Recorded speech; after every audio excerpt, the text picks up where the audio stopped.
And this was the scene outside the Staples Center in downtown Los Angeles just 1 year ago today. Thousands gathered to mourn the tragic death of Laker great Kobe Bryant.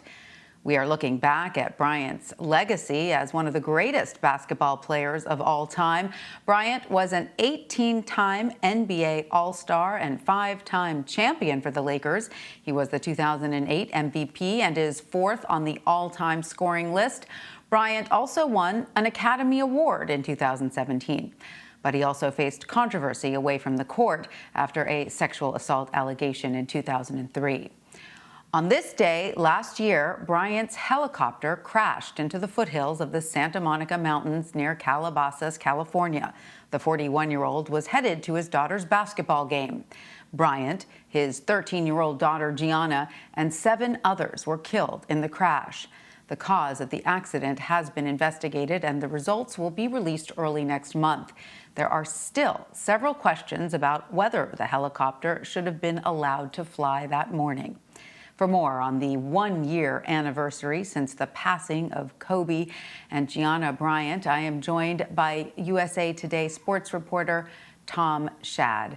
Welcome, Tom. It's great to have you with us. So it has been 1 year since the world learned that Kobe Bryant, his daughter Gianna, and 7 others died in this tragic helicopter crash.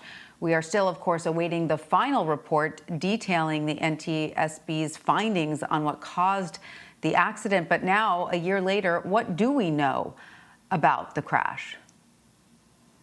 So the NTSB investigates every aviation crash like this, beginning, shortly thereafter. They were on the crash scene within hours, and they've been looking into 3 main areas. They've been looking into the helicopter itself, into the human element, the pilot, air traffic controllers, and then also the conditions, the weather. And so they've amassed, I think it's something like 1,800 pages of evidence at this point. All of it's been publicly released online. And where they're headed now is trying to basically put the pieces together and determine what happened. And that will be announced February 9th, trying to come up with a probable cause for the accident. And then after that, possibly safety recommendations to prevent something like this from happening again in the future. And also possibly the resolution of a lot of litigation, as you point out in your article. There are a lot of lawsuits as a result of this as well. Let's talk about Kobe Bryant himself. He was a larger-than-life figure, both on and off the basketball court. How do you think his legacy has continued to grow in the wake of this tragedy?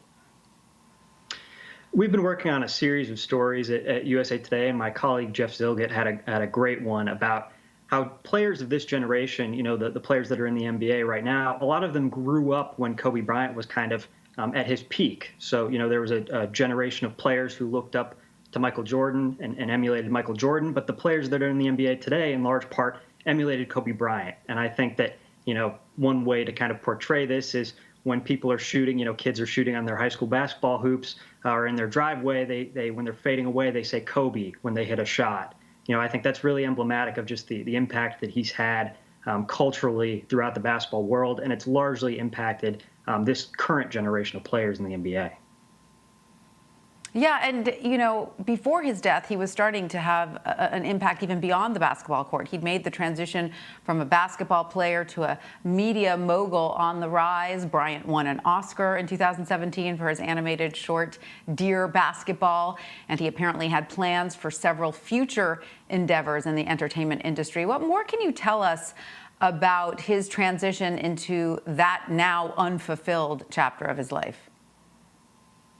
It's really interesting because a lot of professional athletes struggle when their careers end. They just feel kind of lost. They don't know where to direct all of this attention that they put into a sport. But as you mentioned, Kobe knew exactly what he wanted to do, and he had a lot of vision and different ways of telling stories. He was an author. You mentioned the short film that won the Oscar.